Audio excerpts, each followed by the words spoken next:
Welcome to the greatest show in all of educational media. That doesn't have quite the same ring to it. No. That like P.T. Barnum would have been it. Maybe I got to have a little more panache to it. Something like that. But then if I do that, I'm going to make the mic peak and I'm just going to ruin the episode. So I'm going to quit while I'm ahead.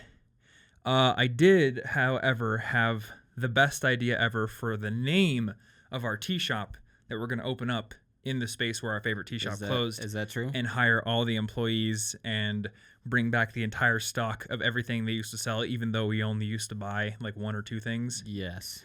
What's the name? Infinity. That probably exists. I bet you it does. That's a pretty good name. It has to exist. That's got it. It's like such a great, it's like, portmanteaus are pretty cool. Yeah. In fact, there's an entire album by the band Norma Jean, and not your kind of music. I can pretty much guarantee that right off the bat, because they're like the hardcorest metalcore, at least back when they released the second album. But every song title is portmanteau. That's like cool. Disconnect Tie and Characterantula and a bunch of really cool. Yeah, I think it's called Oh God, the Aftermath. It's their second album. And I love it, but it's not for you. Sounds edgy. It's not for you, Martin. It is a little edgy. Yeah. What's up, everybody? Welcome back to the College Info Geek podcast. For those of you watching this on YouTube, I've been trying to upgrade our little lighting setup recently. And it has come to my attention that we are coming up on episode 200. That's true. We've gotten a few questions of like, hey, what are you going to do for episode 200? This is 199, and obviously it's not 200. It's not. It's 200 minus 1. So what I'm going to do is at 200 minus 1, because I'm a contrarian, I'm going to talk about my plans for 200. Oh, okay. And my plans for 200 are really nothing. Yeah. Yeah. Record a podcast. You'd think that all the pomp and circumstance would be saved for this double sanitarian episode here, but I honestly don't get excited by milestone numbers anymore. Yeah. Like, the main YouTube channel is fast approaching 1 million subscribers. And I remember when I was a beginning YouTuber, that sounded like the coolest thing ever. And it will be cool when I hit it. But I've met enough deadlines or enough milestones at this point that I've kind of come to realize you still have to do all the same work once you hit that milestone. Yeah, I feel like once you get there, it'll be like, oh, that's cool. I have heard that like Regis Philbin and Beyonce actually come to your door with a giant trophy, and then you get to be paraded in the streets of your city. I've always wanted specifically those two. Yes, that is exactly. Yep. I don't know why I came up with that. Well, I know why I came up with Beyonce, because she's going to be mentioned in this episode, but that doesn't happen. I will pass 1 million. I will probably Instagram it, and a bunch of people will go, whoa, this is cool. And then I will get back to work. Yeah, because otherwise you're just going to lose them. Yeah, and then it doesn't matter anymore. I do want to take this opportunity, though, to talk about some changes, quote-unquote changes, that we are going to make to this podcast going forward. And I mean, you and I have talked about this, so you kind of have an idea of it, and maybe you have some thoughts to shape it. But it is no secret that you and I are far beyond college aged at this point. Oh, don't say far. Oh. You and I have been out of college for longer than college was. Don't say that to me. At this point, I believe. Well, I don't know if I have yet. Oh, wait, no, you were in college for 6 years. So yeah, because I went to community college first. You're so good. I'm still You're good. fine. But I went to college from August 2009 to May 2013. It is now 2018, which means it is coming up on 5 years since I graduated, and I was only in college for 4 years. So we are going to continue to run the College Info Geek podcast, because I don't much care that the title is what it is for now. That's the name of the show. It's pretty established. Yeah.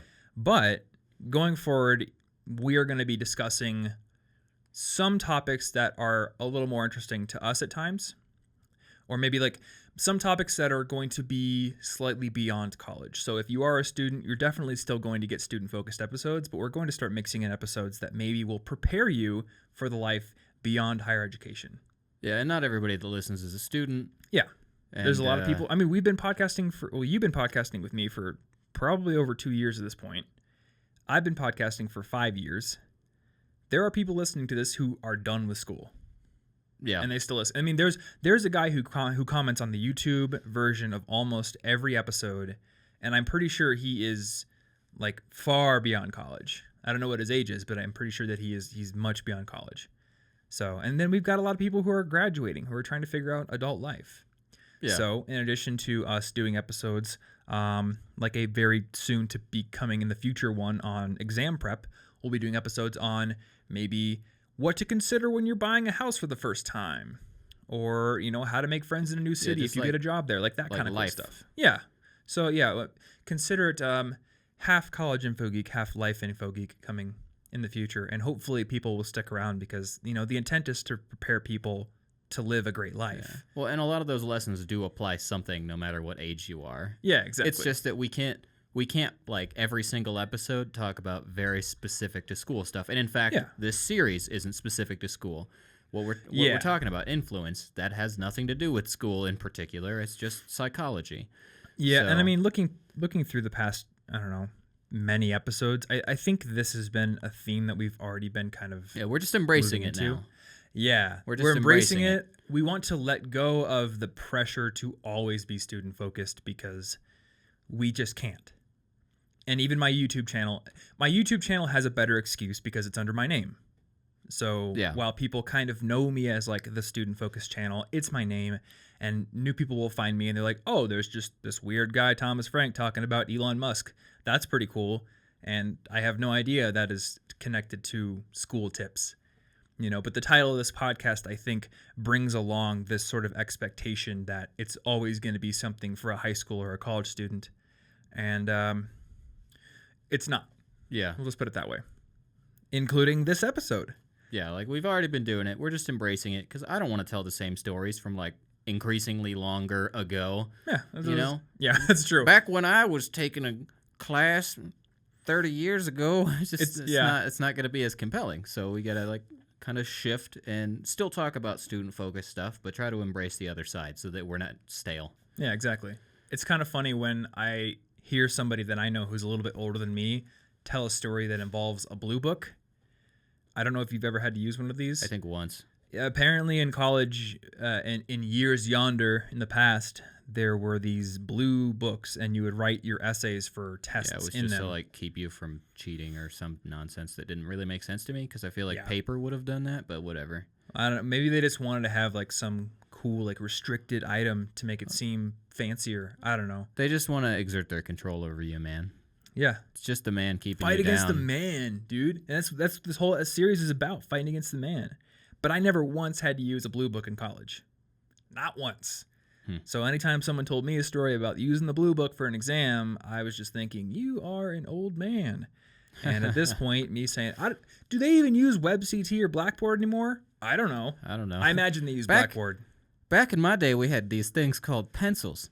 I don't know if you've ever heard of them. And floppy disks. That one's real, though. You mean like Apple pencils? That one's really old. You're talking about the Apple Pencil, right? Yeah, the Apple Pencil that everybody has. That's in the their only kind now. of pencil that has ever existed. I'm pretty sure. Otherwise, you know, sparkling gel pens. Oh man, that dates me. Those are fun though. Those were fun, but people don't do those anymore. You know? Yet, bring it back.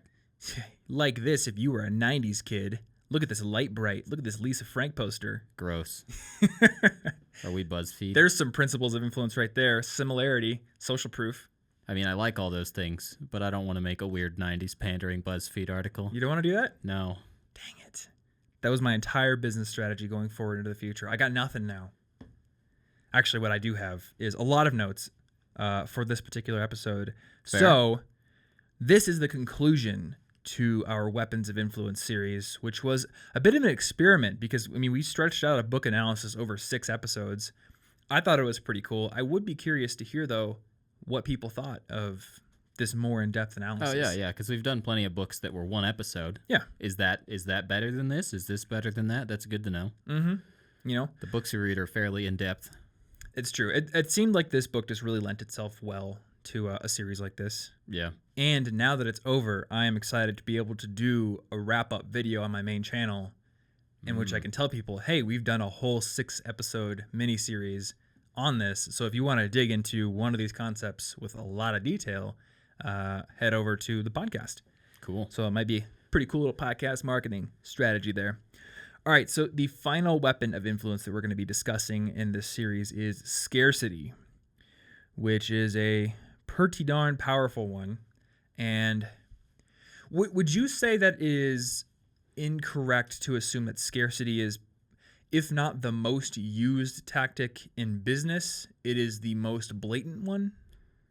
I mean, it's the first one where I can just list a bunch of examples where I'm like, yeah, the only reason I do that is because of scarcity. What are you going to do? Yeah. And a lot of white people are so unhappy, at least feeling that way these days with the internet and stuff, I think is related to scarcity as well. I think it's everywhere. With the internet? Yeah. How so? Well, part of scarcity is the scarcity of a chance. You don't want to miss your chance to get something, right? So one of my personal examples is that I, in general, bought every new kind of Oreo, even though I was like, this is dumb, because I was like, but it's limited time. And also there was some consistency in there because once I had started... You are the Oreo guy. Yeah. Granted, I'm breaking that. I didn't buy the newest 2 flavors that I'm very aware of right now on purpose to try and stop that. They're just bugging you. Oh, I know. Every time I see them, I'm like, they're right there. They're going to go away. So that one's an obvious, I'm going to lose my chance to get these. They're limited time. Yeah. But with social media and everything, you look at all these successful people doing all this fancy nonsense, and we have all this freedom, and we think, technically speaking, I have the chance and the choice to try and do that. But then you see the 80 other things you have the chance and choice to do. So then we're mostly aware of how many chances we are actually missing out on by choosing not to do them right now. And so instead of choosing one of them, we become paralyzed with the fear of all the chances we're losing. So you're kind of whereas, saying... like, I don't think, like a farmer in like the 1700s was all that concerned about whether he had traveled the world. This is probably because true. if you never saw it as a chance, yeah, then you don't care that you didn't have it. I don't care that I am not an astronaut right now. I have not once assumed that that was even slightly plausible for my life. In fact, I think there are actually strict physical requirements that I maybe don't fit. I don't know. But I've never considered it plausible for me to be an astronaut. So I don't care that I'm not being an astronaut. But if I think it's plausible for me to travel and to have a blog and to get a YouTube following and to sell a bunch of stuff, then I will be aware that I am right now choosing not to do most of those things. That's true. And it hurts. Well, I will say that being a normal astronaut is no longer the coolest thing. Oh, because now you can be a Tesla in space driving astronaut. Aww. Probably, and driving a space car. But see, car. I don't even consider that plausible, so I don't care that I'm not doing that. That's true. I will also note that if anybody listening to this is sad that they're not an astronaut, I don't want to discourage you from going and trying to be an astronaut, but go read the book Packing for Mars by Mary Roach. That will give you some perspective that may change the amount of sadness you feel about not being an astronaut. I read that book and I thought, okay, I would never want to be an astronaut and I never want to go to Mars. I'm totally fine staying on Earth. I'm happy that other people want to be astronauts. That is amazing. But being an astronaut is like being a ridiculously overqualified, highly educated trucker. I mean, it kind of that makes sense. It's kind of what it is. Like part of the requirements for being an astronaut, you're just driving a ship. That you have to be able to deal with long stretches of boredom, because you are either going into orbit or you're just sitting there observing things. There's like a lot of downtime where there's really nothing to do. You're sitting in a seat. You can't do much of anything, or you're in a suit where your movement is restricted.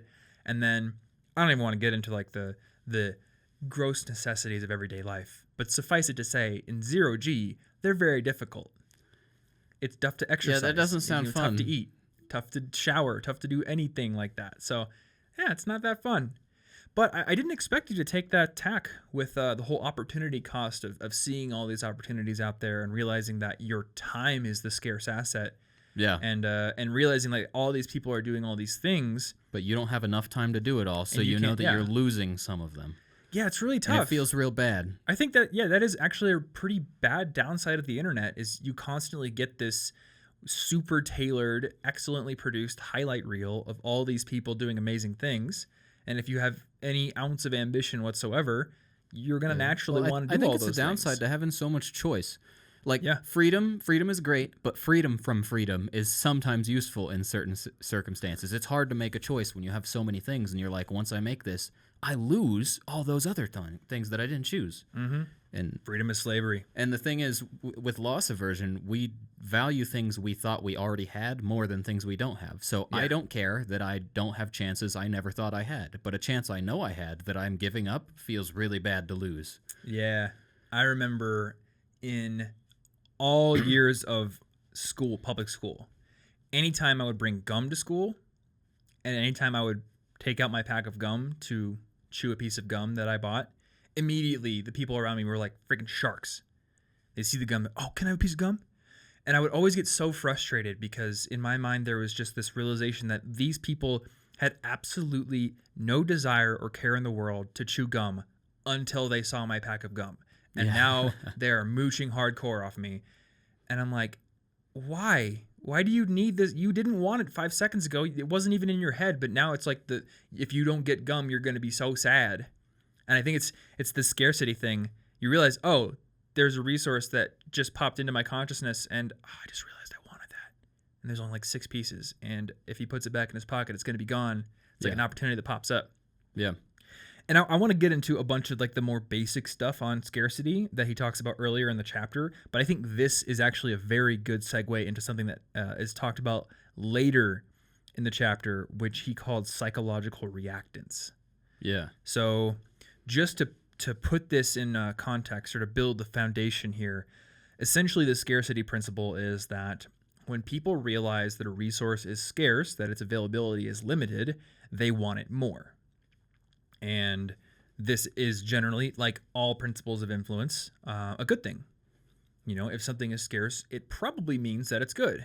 If there's like a tree full of delicious, amazing apples and people are rushing for it, your primitive brain will probably tell you, hey, that's good food. You should probably go get that. Yeah. You know, or, you know, there's a herd of buffalo or something like that's probably nutritious. You should probably go get that. But it's really easy to exploit this as well. Like me saying, actually, only the first 5,000 people who download the next episode are going to get to listen to it. After that, we're deleting it off the server. I'm not going to do that. I'm sorry. Yeah, that would be absurd. That would be really absurd. It would not do well for us. I mean, that would just be kind of like a shot in the foot because 5,000 people already download the podcast. More than 5,000 people do that. And then we just cut it off. It doesn't make sense unless you set a number that's higher than what you expected. Only the first 1 million people who listen to this podcast. I think that might be too high. I think that's not going to do anything. The translation, everyone gets to listen to this podcast episode, but you might not be able to. Yeah, worry about it. If like Oprah tweets about my podcast, you might be in trouble. That's you the never next know. goal. Get Oprah to tweet about the podcast? Yeah. What if we just emailed Oprah and asked her to tweet our podcast out? I don't know. What do you think would happen? I have no idea. You think she would... Is it Oprah@gmail.com? How do you email Oprah? Maybe it's Oprah@gmail.com. Or maybe that's like a scammer. I don't know. She'll just here's what we do. We send her a bunch of vinyl copies of one of our podcast episodes, and she puts them under the seat of everyone in her audience. You get a copy of the College Info Geek podcast episode 200. That's not even original. That's weird. Hello Internet did it. In fact, Hello Internet did it, and they recorded a special episode that is not available to the public, and you can only listen to it. Yeah, it is Scarcity, actually. There it is. It is everywhere. That's how you do it with the podcast. Brady Heron already did it. You can only listen to that episode if you bought the vinyl, and it was a limited press. So there's a few people out there who got to listen to that episode, and unless they happened to upload it to a pirating website, nobody else gets it. Yeah. And it's the same thing with that freaking Wu-Tang album. Yep. That nobody gets to listen to. And I didn't even think about this. You were telling me a while ago how angry you were that Kurt Vonnegut had written a short story that's been placed. Oh, no, he's dead. David Mitchell did it. David Mitchell. Okay, so David Mitchell wrote a story, apparently, like a short story, and he's the guy who wrote Cloud Atlas. He wrote 1,000 Autumns of Jakob Gazut, right? Jakob Gazut, yeah. One of your favorite authors. He apparently wrote this short story, but it was placed in this time capsule that is only going to be opened 100 years from now. Yeah, it's some like fancy artistic project where they're going to get a whole bunch of authors to write stories that can't be read. And then they're like planting a forest, and they're going to make the books from that forest in 100 years. And like, it's real fancy and hipster and artsy. But the thing is, I will almost certainly, unless we make drastic changes in lifespan, I will die before that happens. So I know that there is something I can't have unless we drastically change lifespan expectancies. The whole point of College Info Geek is to build a ridiculous business empire that will allow us to augment our bodies with cyborg and cybernetic If it lets parts. me read that book, it's just, you know, That's the if whole it was point. like 50 years from now, I wouldn't be as mad, you know, because I'd 'Cause be you could like, someday probably do it. I can get there. Yeah. But I'm just like, there's almost no way. I will certainly miss out on this book, and I want it. You shouldn't have let me know that it was written. How long ago was it buried? Yeah, that's the tough thing. It's supposed to be like 2117 or somewhere. Okay, so it was recently done. Yeah, It wasn't like it was done so 10 I years will ago. be dead. Because I think It's the not oldest fair. man who ever lived on record was some Japanese guy who lived to 120. So even he was 7 years See, that would be pretty. beneath the requirement. That's still pretty. I'd be cutting it close. That's true. You're like on your deathbed. Your vision is just going. I can't read anymore. You read the first word. It's just the word "the." It's so beautiful. It's tear comes to your eye. But yeah, like It's if I didn't everything I know thought it about could that, be. it wouldn't bother me. But now that I know that there is something that exists that maybe I could read if I get in real close with the people running the project, or I do a spy movie kind of thing. Yep. Well, you should do it. Yeah, that's what they'll do. The whole Splinter Cell thing with the 3-eyed night vision goggles and the lasers. Yeah. We'll do it. Yeah.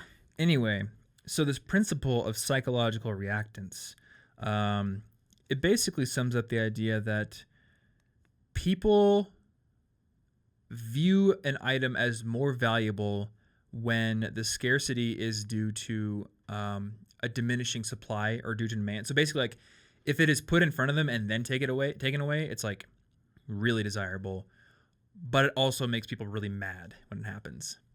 Yeah. So I thought this was really interesting because I think a while ago, maybe even as part of the series, I can't remember, we talked about or speculated upon the possibility, or we were speculating on why revolts and revolutions happen.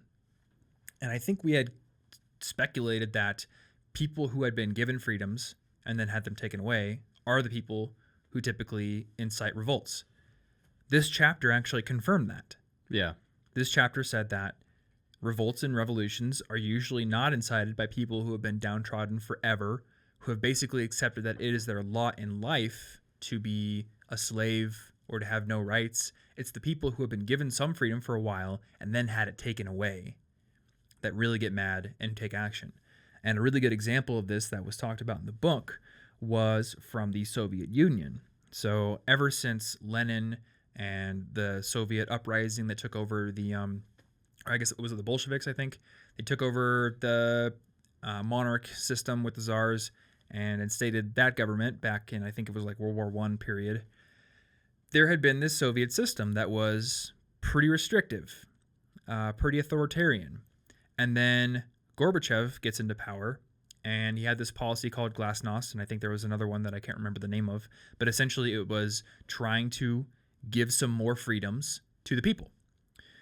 Well, what ended up happening is some hardliners from the military who really did not like these new policies staged a coup, took over the government temporarily, and they tried to reinstate all of these old Soviet policies where everyone was a lot more restricted in what they could do.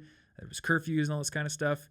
And everyone thought, including them, including the rest of the world, that the Soviet people would basically roll over and take it because from their perspective, that's how they had always lived. That was the Soviet way, to live under the authoritarian thumb and just deal with it. And this didn't happen. They actually kind of revolted. There was a lot of resistance against the military forces and the police, and eventually the pressure mounted so much that the people who had staged the coup had to give up and beg mercy from Gorbachev. I have no idea what happened to those people. Typically, people who stage Something coups good? don't get mercy. Is it something good? Yeah, actually, they were given a good try sticker and sent on their way. That would actually be great because it's more condescending. Really Like, condescending. you have to live feeling really ashamed of that time you failed. That is true, but if the governments of the world have learned anything from the exile of Napoleon, it is that when someone stages a coup against you, you don't let them live. I think that's just kind of like a lesson that's Napoleon been learned was a throughout nice history. guy. It's fun. Yeah, and that's actually something that fascinates me is like the most heinous crime you can actually commit is something that threatens the existing power structure. Because again, I think that's actually kind of a reflection of this principle here. People who are in power do not want to have their power taken away. So any threat to the power structure is perceived as a worse crime than anything that you would think is like objectively worse. So like even light treason, people would freak out more at that than something worse that was not, a threat to the governmental structure or a threat to somebody's power.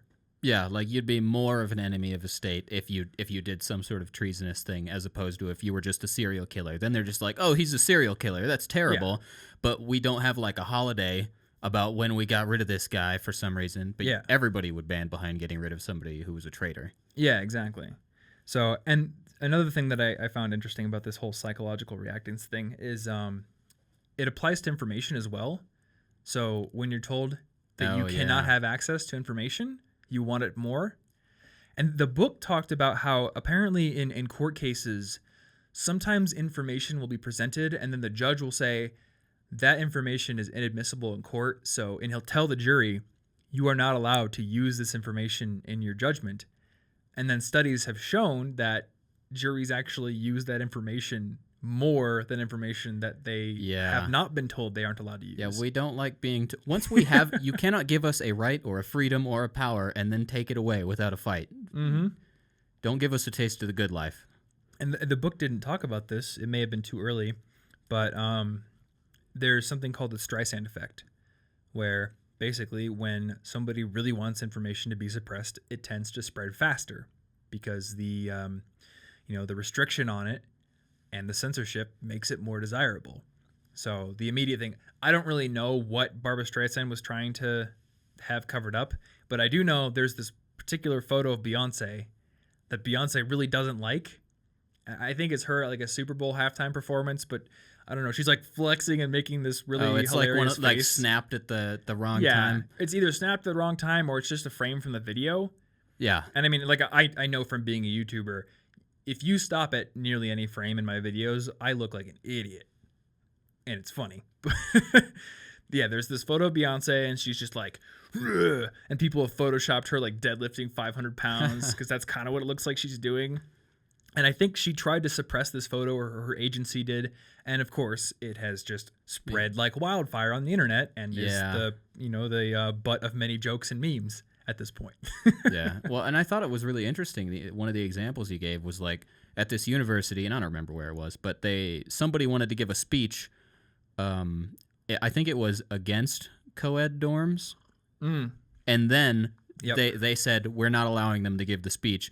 And then the general attitude among the students was now more against co-ed dorms. Just because, like, they started to agree with an argument they never heard simply because the man was trying to keep it down. Yeah, which is really funny because you'd think that students would. Yeah, I don't understand. Dorms? I don't know. Anyway, my camera's about to shut off, so we're going to take a quick break.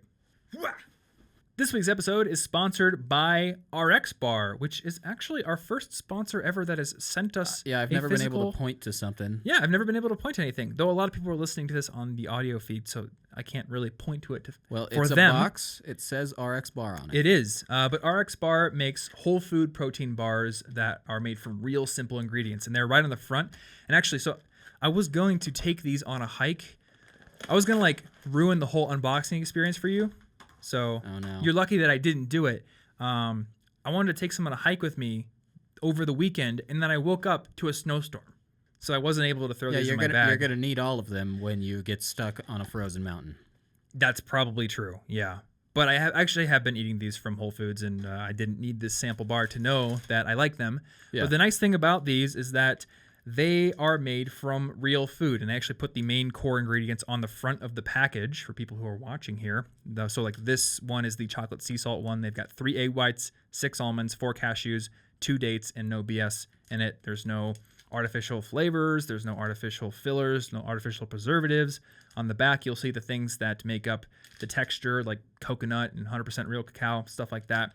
And they actually taste really good as well. Yeah. Now, I thought that I would go for the chocolate because I am very unfortunately a chocolate addict, as Anna can tell you. Just get into the dark chocolate. I could do that. Well, I am trying to get into dark chocolate, and I've been told that if you eat dark chocolate enough, you will eventually tame the craving for milk chocolate and like the really sweet, sugary, bad for you kinds, and like start to build a taste for the dark chocolate, which is healthy for you. No, that makes sense for me. I didn't like it before. You didn't like what, milk chocolate or dark chocolate? Dark chocolate. Oh, okay, yeah. I'm starting to like it.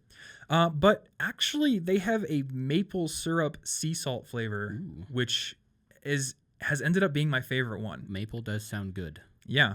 If you want to give them a try, you have a lot of flavors. There are actually 11 different flavored bars, so there's an option for you whether you want a sweet one, a savory one that tastes chocolatey or fruity, and they are free of gluten, they're free of soy, they're free of dairy, they have no added sugar or artificial flavors, any of that stuff. You get just protein from the egg whites, you get texture from the nuts they add in, like the almonds and the cashews, and then those dates bind everything together. So if you want to get 25% off of your first order and try these out, head over to rxbar.com/CIG. That's rxbar.com/CIG, and enter the promo code CIG at checkout. Big thanks to RXBAR for sponsoring this episode and sending us free food. I do like Always food. Appreciated. These are going to go with me on a hike. And let's get back into the show. And we're back from our technologically imposed ad break time period. It's like always at 30 minutes. It has to be. Yeah. So that's psychological reactance, and that was discussed pretty late in the chapter. So I think now we're going to go back to some of the more basic principles, I think. Okay. So he talked about this Mormon church in his town.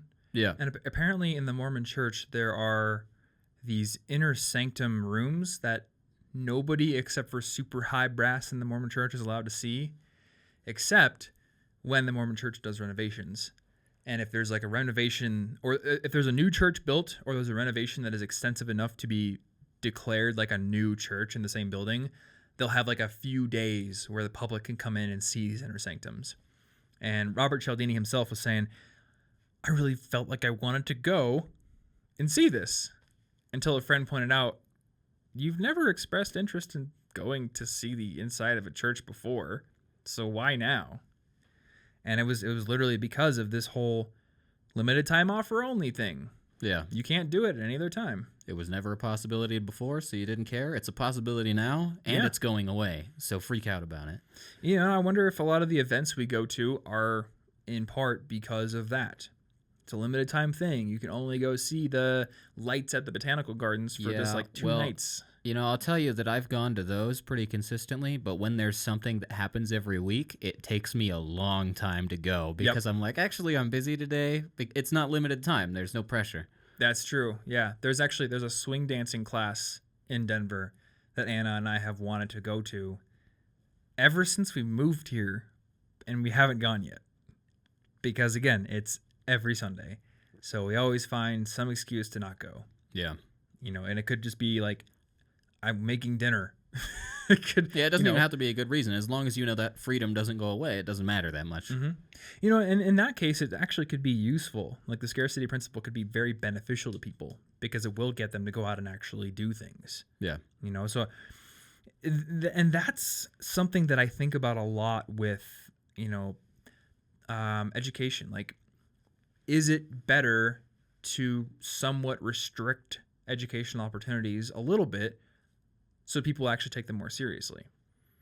And I think of this because I've like bought courses, or I've bought access to certain things that have made me more serious about completing them because I've kind of like put some skin into the game, and because they weren't super easily accessible all the time forever. Yeah. You know, I don't know. Like, do you think that's worth doing? Like, literally just to increase the buy-in, essentially? I think that there are certainly cases where that would make sense, where you need somebody to know they're psychologically invested. Mm-hmm. Because there are plenty of situations where somebody will, I don't know, do a lot of posturing, like, I'm about to be so productive. I'm about to do this, such a great goal for humanity, for me, for my family. Yeah. Shout out to mom. And then they just, they do it for a day. And then I could do it next week. Yeah. I could start this goal next week. So I will. And unfortunately for me, next week is a variable, and it's never actually next week. It's always this week. So then you never do it because there's no pressure. Well, actually, so one really good example of this that I just thought of, every time I go to a conference and I go to the talks there, I pay really close attention to the talks. And when I come out of them, I'm ridiculously motivated. I've taken a bunch of notes, and I'm super excited to go put everything into action that I've learned. Which is kind of funny because basically any talk that I go to at any conference is online somewhere. If not that talk, that content. Yeah. You can watch every TED Talk that has ever been done because they record them and they put them on the TED website. You can go onto YouTube and watch all the TED Talks you want. If you want to watch, say, the talks that I've done at conferences, a lot of them are online. The one I did for FinCon is online. But not a whole lot of people are chomping at the bit to go watch my talks online. And a lot of people will casually watch a TED Talk and they don't get that invested in it. They don't get that motivated. They don't put it into action. And yet they do go to an event and they put it into action. And I think that this scarcity principle is actually a big part of that because the event is time restricted. It's only happening at this time. You can't go to it next week and you probably have to pay for it. So there's like this scarcity aspect that requires some buy-in. And I think people value it more, even though the content is the same. You know, I can watch Gary Vaynerchuk on stage at a conference, or I can watch him on his podcast. He's going to say the same exact things every single time.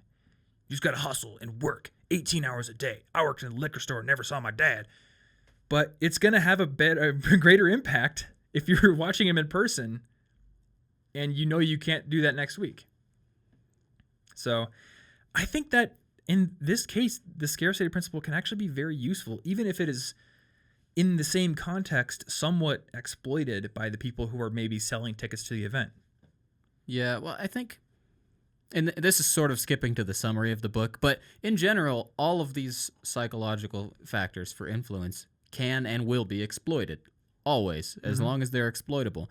But the thing is, they're mental shortcuts. Yeah. And we need to take them sometimes. And I think he was talking about how, like, in the beginning of the book, he mentions how turkeys or whatever can be trained to accidentally try to mother a stuffed polecat, an enemy of theirs, as long as it has a cheap recording. Yeah. So, like, we're smarter than animals. We don't just respond to really, really easily manipulated instincts, you know? But the thing is, if that's their way of coping with a world that's really complex, we've created a complex world through technology and society and civilization, and now we've made it so complex that we need to take the same mental shortcuts because we can't handle making every decision every day in a normal way. So people trying to use these, as long as the product they're getting us in is good or whatever they're doing is actually useful and they're not lying to us, it's not a bad thing if they try to sell it a little faster by tricking me into thinking it's scarce. Yeah. I get limited time food from Native Foods all the time because they're like, hey, this is only here this weekend. And I'm like, that does look delicious. And I know I'm only jumping at it because it's temporary, but I do want it anyway. Usually it is so really good. So it's good. I'm not mad about it. Yeah. It's like we should only be mad at the people manipulating us and then having like a deceitful or like purpose or product because then they're telling us you're not allowed to use your shortcuts anymore. I think, that was the way he put it, is we should, the enemy is the person that tries to exploit our shortcuts and like lies about what we get. You're breaking my ability to cope with this world. Right. Yeah. Don't break my ability to cope with the world. So let's talk about a few of the ways that people exploit this beyond the whole psychological reactance and stuff like that. And this will be kind of like our little wrap up for the episode. So one of the most blatant examples is sales. Yeah. Limited time offer. And I noticed this yesterday. So there is a very specific brand of pasta sauce that I buy. It's called Rouse, and it is the best. But every time I go to Whole Foods, so it's like $10 a jar, or maybe it's like $9 a jar for a 24-ounce jar, usually. But every single time I go to Whole Foods, it's on sale for $5 a jar. Nice. Every time. And every time, it's out of stock. At least the normal flavor. So I think that it's just $5, but it's on sale $5. Oh yeah, but if you that's like stores constantly lie about sales, raise the price and then tell them it's 20% off and put it at the regular price, because then now you're like, well, not only is that a good deal, but if I don't act now, maybe I'm going to miss out on it, and they don't have to pay that ridiculous $9 price for this pasta sauce. Yeah. I think this is actually illegal in certain countries. Stock up. But not here. And I think I read at one point... Ain't that just the way? Ain't that just the way? We always do that. So Grand Theft Auto 5 was notorious for remaining full price for such a long time after it was a new game. And I'll have to look up the details, or maybe we can have them in the show notes, but there was some controversy over Steam doing their Steam deals. And Steam does Steam deals like, every 6 months probably? Yeah. They have this huge, gigantic sale. There's always some cool little, fun thing about it, but the gist is everything is on sale. You can get games for like $2. Most games are 50% off or 30% off. And I think what Grand Theft Auto 5 did, or I guess the publisher of the game did, was they quietly raised the price to higher than retail before the sale, and then their sale price was right around full price. So, and there was like a bunch of people angry about this. And I think they kind of disguised it by making it this bundle with a little bit of DLC, so it wasn't just straight up Grand Theft Auto 5 on sale for $60, which would have been ridiculous and very easy to spot. But even so, with the DLC, people were able to clearly see what they were doing. And I think this is a really great example of deception using these shortcuts, using these mental heuristics for ill-gotten gain. Yeah, and you see, I'm not mad about all the games that I bought and will never touch because they were super cheap on Steam sales. That's true. But that one, which is deceptive, is the one people would be mad about. Mm-hmm. Like, how many people with Steam accounts have like 40 games they're never going to touch? A lot of them, at least several I know. But you're only mad about the one that was deceptive. I think Chris has 300 or 400 Steam games. Yeah, quite a lot. And I know he hasn't played all of them. I probably have 80 or so, and I play like 5 of them. So yeah, Steam deals are tempting, and say what you want about them, I really don't have a problem with Steam. Hello, scarce light source again. I value it. Yeah, I value it now that I know it's only going to last like 40 minutes. I'm never angry at Steam, even though it somehow convinces me to buy a bunch of games I'll never play. Because I know, like, it's my choice to play those games. I now have access to them. And they're putting them on sale. There's nothing deceptive about that. It's just a gigantic fire sale. But the GTA 5 thing, where you raise the price and then your sale price is the normal price, that is a great example of that deception that should be avoided. Another really bad thing, or good example of deception here, was the boiler rooms that they talked about in the book. And I just thought of the movie with Ben Affleck and Vin Diesel in it. But essentially, sometimes people's contact information will fall into the hands of an unscrupulous group of people. And it will be sent to what they call a boiler room. And a boiler room is just basically like a high-pressure sales call center. I think that's why they call it a boiler room, because it's very high pressure. So what they'll do is they'll get your contact information somehow, not through us, because we're nice people who don't sell email addresses illegally, but some people do this. And they'll email you, or back in the day they would call you, and they probably still do this. And they'll say, hey, I've got this trade of a lifetime, but unfortunately it's not available right now. So the whole idea is dangle this carrot in front of their face and then take it away. And then a little while later, they'll get a call from another trader saying, hey, I just came off the trading floor. The trade is now available for a limited time. And they'll get these people to invest in, dubious nightclubs or silver or stocks that never, ever make a return. And they'll essentially just steal these people's money. Or they'll take a huge commission off of it, and it's a penny stock that actually ends up going to zero. Yay. So this is another great example of the scarcity principle. The trade is no longer available. Oh, wait, but now it is. Another great example was the vacuum salesman who said, it's company policy for me to only visit a house once because we have so many potential customers. Yeah, that policy wouldn't even make any sense. I would just laugh at that guy. Like, you want to sell things. There's no way you won't come back if I want it. Exactly. So you're trying to tell me right now that if I call you later and I say, hey, I want to buy a vacuum, you're going to say, sorry, you missed your chance?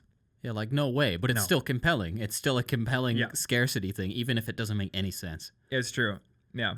So I think that can bring us into the how to say no section. Yeah. And he talks about how to say no, and he has a couple of different responses, or a couple of different strategies here. But what he didn't note, or I guess what he didn't explicitly note, maybe I didn't remember it, is ask yourself, how legitimate is this scarcity play?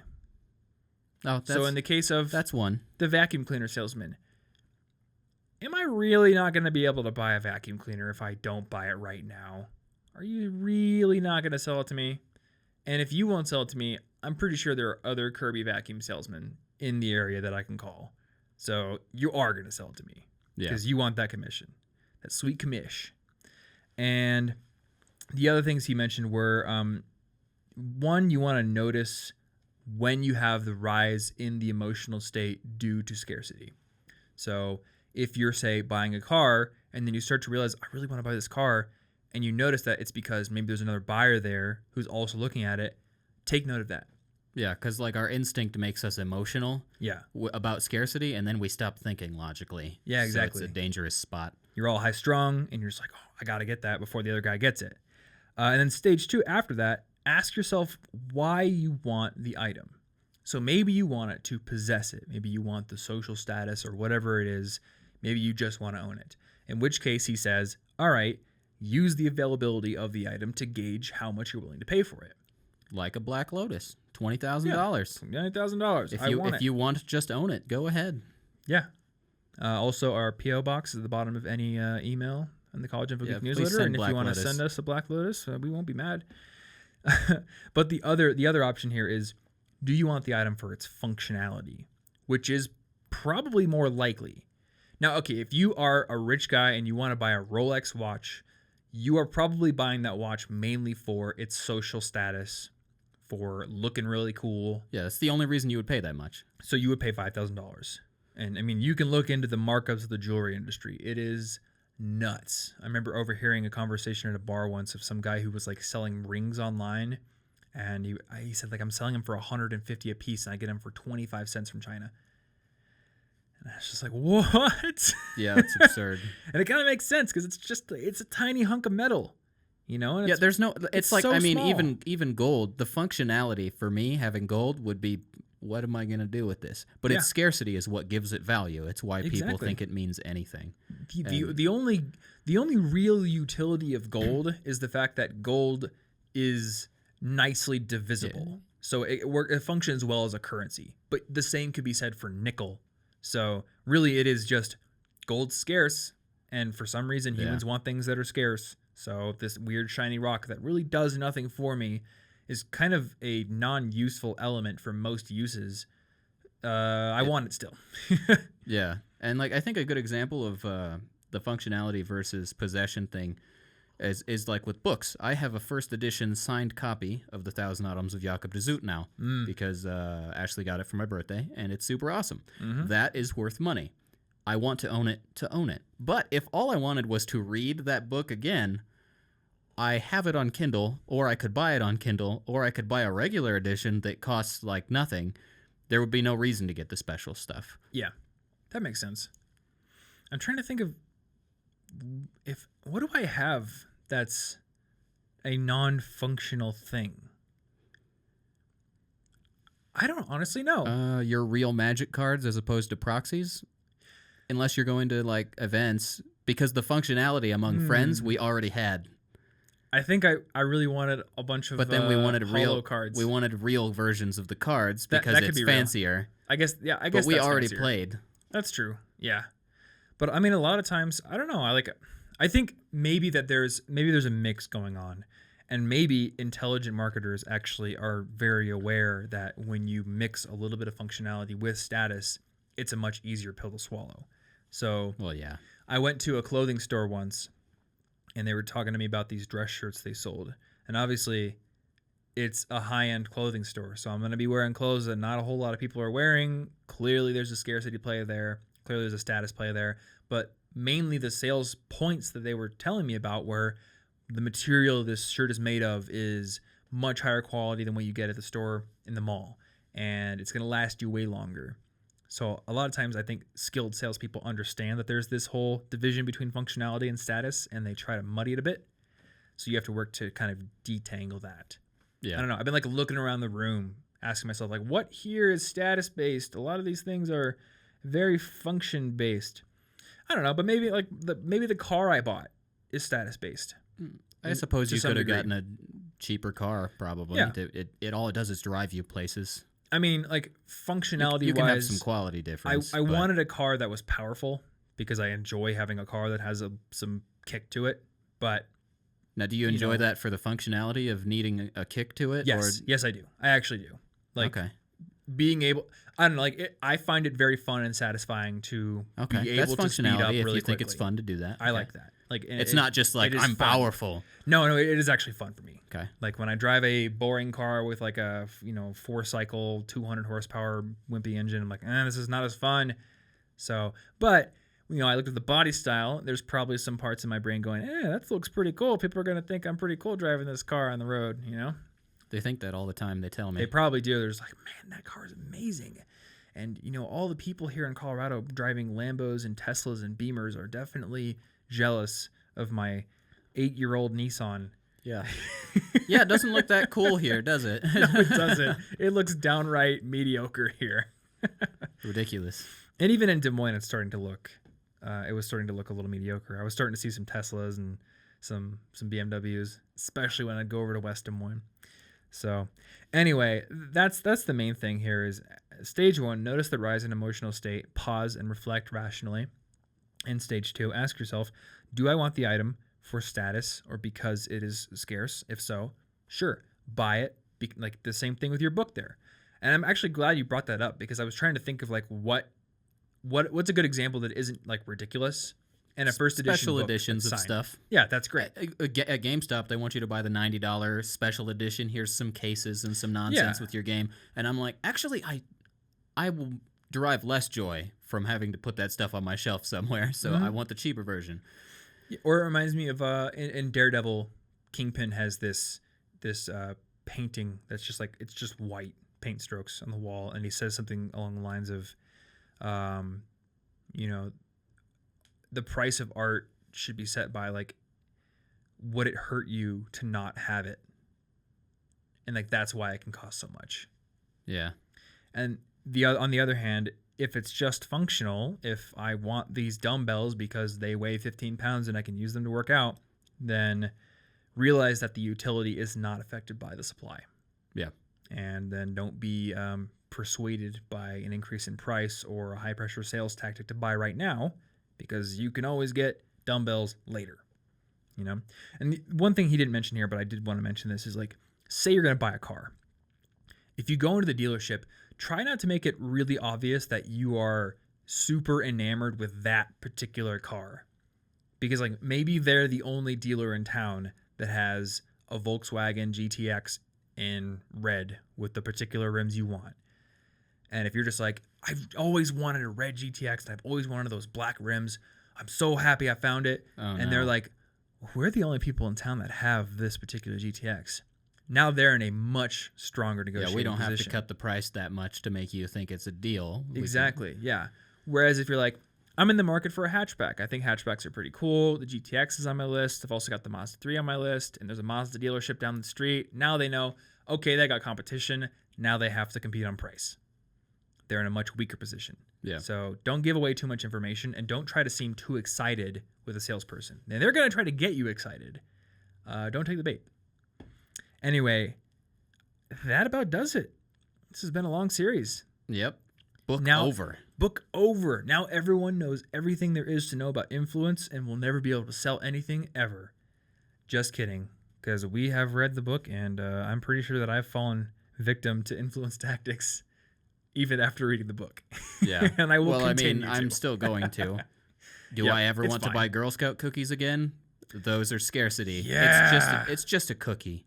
I was thinking about that too. But it's also scarce. Glad you brought it up. Yeah, Girl Scout cookies are a great example. Yep. And I'll still probably want some later. I will buy them. I'll buy them. I will fall for scarcity all the time, particularly with food. I don't care. That's true. I like food. Come on. Anyway, guys, show notes for this episode are at cigpodcast.com/199 or in the link down in the description below if you are watching this on YouTube. You can also find our favorite resources, apps, books, gear that we recommend. None of it happens to be scarce, but all of it happens to be useful. And all of those are listed out at collegeinfogeek.com/resources. You'll also find our college packing guide. So if you're looking for stuff for your dorm or stuff to improve your work setup, got lots of stuff there, and our list of book recommendations. And we should add this book to that page very soon. I think any book we've done like 6 episodes on should probably be on that list. So we will have that book on that page. Check it out. If you want to support this show, maybe share it with a friend, tell somebody you know about it. And you can also go onto Apple Podcasts and give us a rating and review over there. That is a great way to help improve the show's rankings, get it out to other people, and is much appreciated. I think that's all we've got. So, as always, thank you so much for watching or listening, and we will see you in next week's episode. Thank you.